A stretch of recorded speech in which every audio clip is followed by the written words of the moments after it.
lebih pilih mana gitu.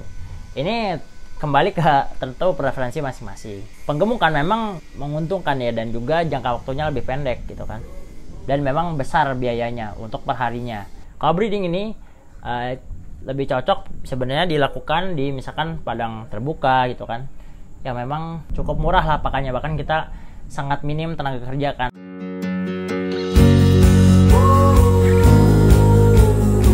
Assalamualaikum warahmatullahi wabarakatuh. Selamat siang Sobat Kandang Juragan semuanya. Semoga Bapak Ibu yang menonton video ini diberikan kesehatan, kelancaran rezeki, dan juga keberkahan dalam segala apa yang dikerjakannya begitu.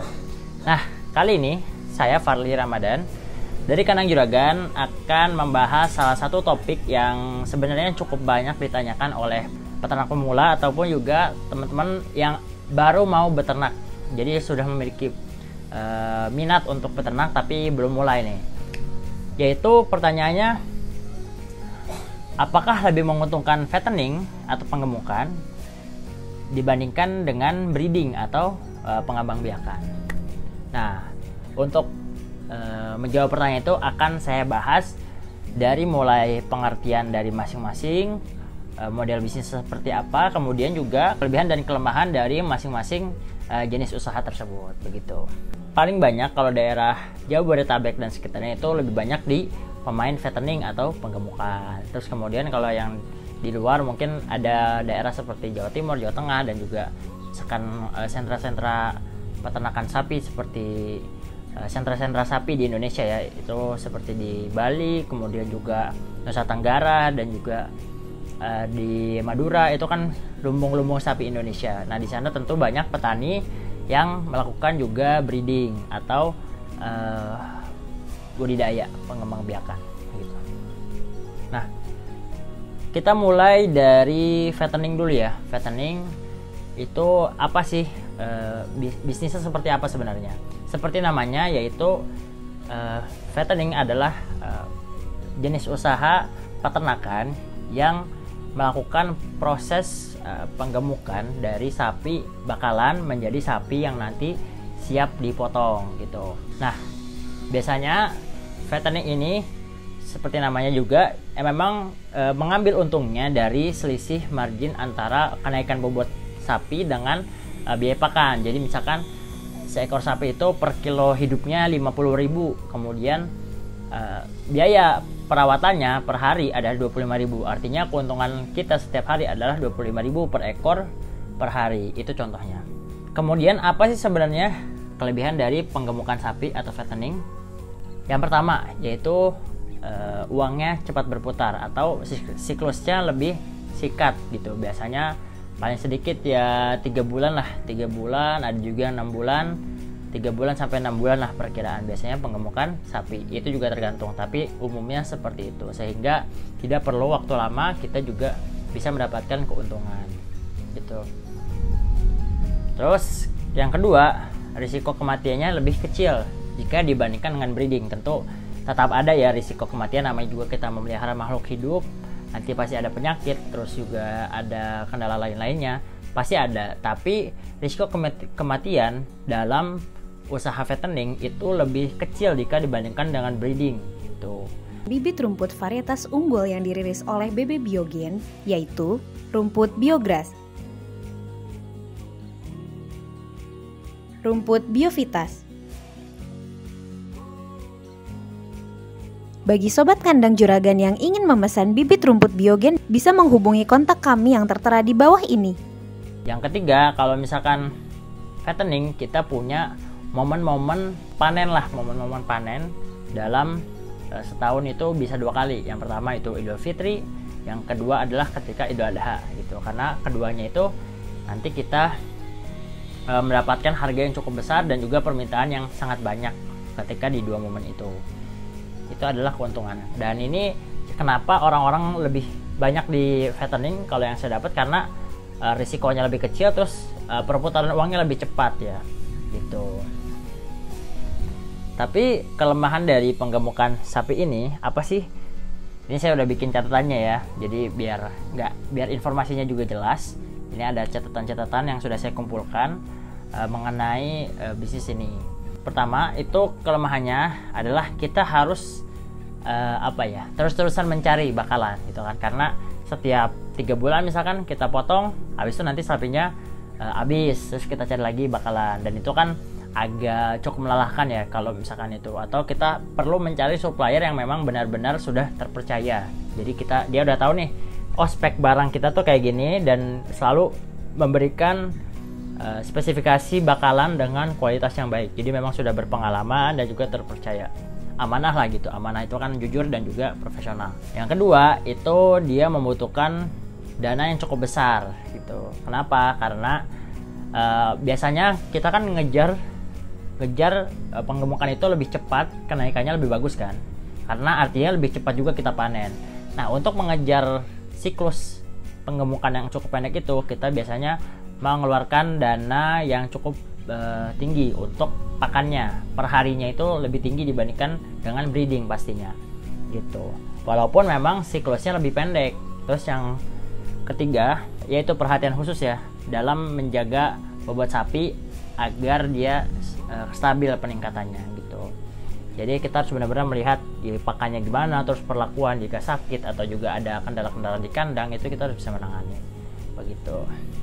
Nah, itu adalah sedikit gambaran mengenai penggemukan sapi potong ya. Ini kita lebih bahas mengenai sapi potong ya gitu. Terus yang kedua adalah, nah lebih untung mana nih sama breeding atau budidaya atau juga pengembangbiakan sapi. Yang pertama, keuntungannya adalah tidak ketergantungan bakalan. Jadi kita punya hanya sekali aja nih, kita cari indukan yang bagus, terus kita juga misalkan cari pejantan yang bagus, entah itu dia kawin alami atau juga kawin IB ya, kawin dari inseminasi buatan. Nah itu hanya sekali atau 2 kali saja gitu kan, dan itu kita bisa menghasilkan bakalan bahkan. Jadi nanti kita bisa menghasilkan bakalan yang bagus, entah itu kita nanti gemukan sendiri ataupun kita jual dalam usia pedet atau juga bakalan, itu terserah, bisa diatur gitu. Terus yang kedua, pakannya lebih sederhana ya. Pakannya lebih sederhana, jadi biasanya karena breeding itu jangka panjang, jadi kita harus meramu pakan yang semurah-murahnya gitu, karena jangkanya sangat panjang gitu, dan risikonya juga cukup besar. Memang kalau dalam breeding ini biasanya yang mendominasi adalah hijauan, karena selain lebih murah dan juga ini memang yang diperlukan oleh sapi gitu kan, jadi perlu lebih banyak serat untuk nanti bisa lahirkan, dan juga nanti tinggal ditambah mineralnya dan sebagainya begitu. Terus yang ketiga itu dia biayanya lebih sedikit.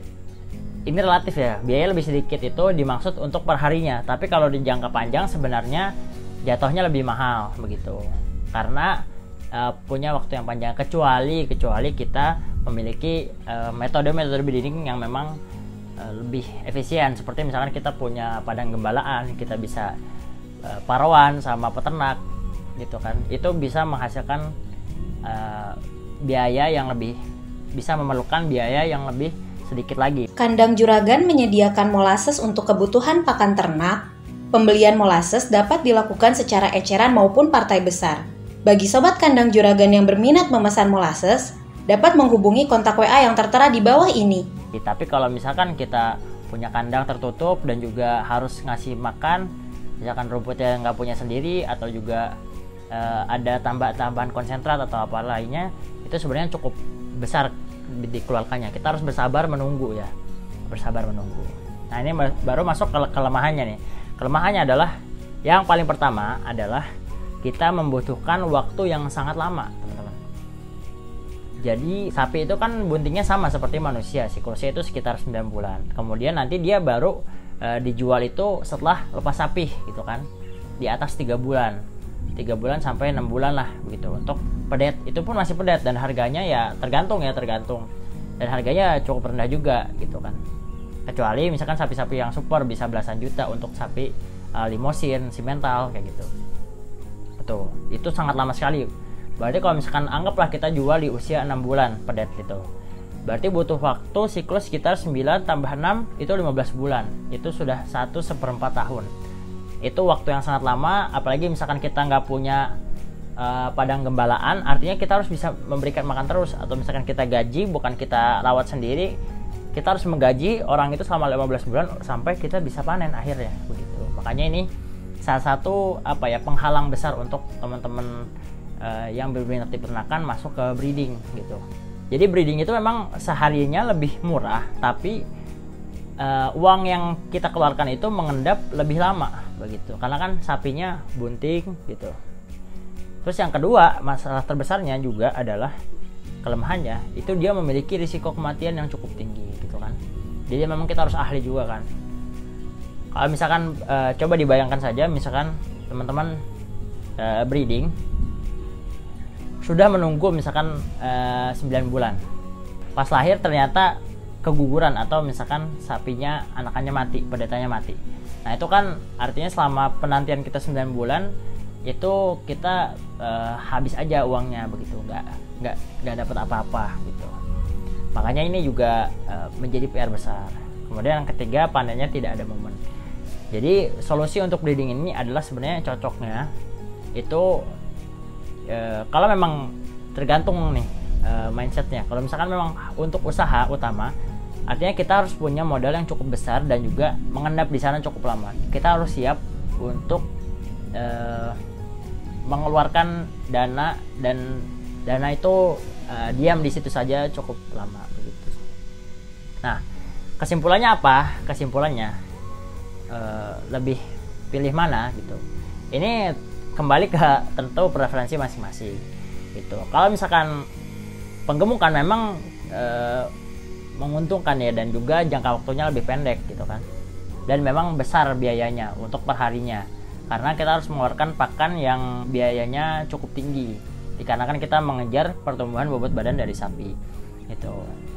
Kalau saya pribadi di sini di kandang juragan itu kita pakai fattening karena kita belum siap untuk menunggu breeding sampai cukup lama, walaupun kita juga memelihara 2 ekor betina ya gitu. Nah, kalau breeding ini lebih cocok sebenarnya dilakukan di misalkan padang terbuka gitu kan, yang memang cukup murah lah pakannya, bahkan kita sangat minim tenaga kerja kan, paling cuma 1 orang untuk berapa ekor sapi, itu bisa mereka hanya mengontrol untuk digembalakan terus kemudian sapinya pulang. Nah itu kan kita biayanya sangat kecil, bahkan hampir nggak ada biaya pakan, hanya biaya tenaga kerja saja begitu. Terus yang kedua adalah bisa juga dengan kita sistemnya paruan, jadi kita memelihara sapi betina terus ditaruh di petani, sapi betina yang sudah bunting tentunya, nanti sapi itu dirawat oleh petani, kemudian nanti kita hasil anakannya dibagi 2 antara kita dan petani tersebut begitu. Atau yang ketiga, kalau mau benar-benar seperti ini, kita harus memiliki skala yang cukup besar gitu kan. Nanti kalau dari skala yang cukup besar itu dengan begitu kita bisa membuat siklus ya, jadi bisa panen nanti dijatuhkan misalkan tiap bulan atau seperti apa. Terus yang kemudian yang kedua juga berjaga-jaga, kalau misalkan kita melihara cuma 2 ekor terus satunya keguguran, artinya kan kita cuma dapat 1, itu kita sudah kehilangan 50% dari omset kita. Sedangkan kalau misalkan kita ada misalkan 40 ekor gitu kan, 40 ekor kalau kita mati 3 atau 4, nah itu baru sekitar 10% dari omset kita. Jadi bisa mengcover satu sama lain, begitu pendapat saya. Jadi perlu di banyak pertimbangan mengenai keuntungan pemilihan usaha dari penggemukan atau pengambang biakan ini. Tentu juga nanti silakan cari banyak informasi dengan silaturahim ke para peternak yang sudah lebih senior, dan juga banyak-banyak berdiskusi lah dengan orang-orang yang memang sudah berpengalaman di bidang peternakan ini. Oke, begitu saja yang bisa saya bagikan. Terima kasih atas perhatiannya. Kalau misalkan ada pertanyaan atau request konten, silahkan komen di bawah. Jangan lupa klik like pada video ini dan subscribe channel Kandang Juragan. Sampai bertemu pada video-video berikutnya. Wassalamualaikum warahmatullahi wabarakatuh.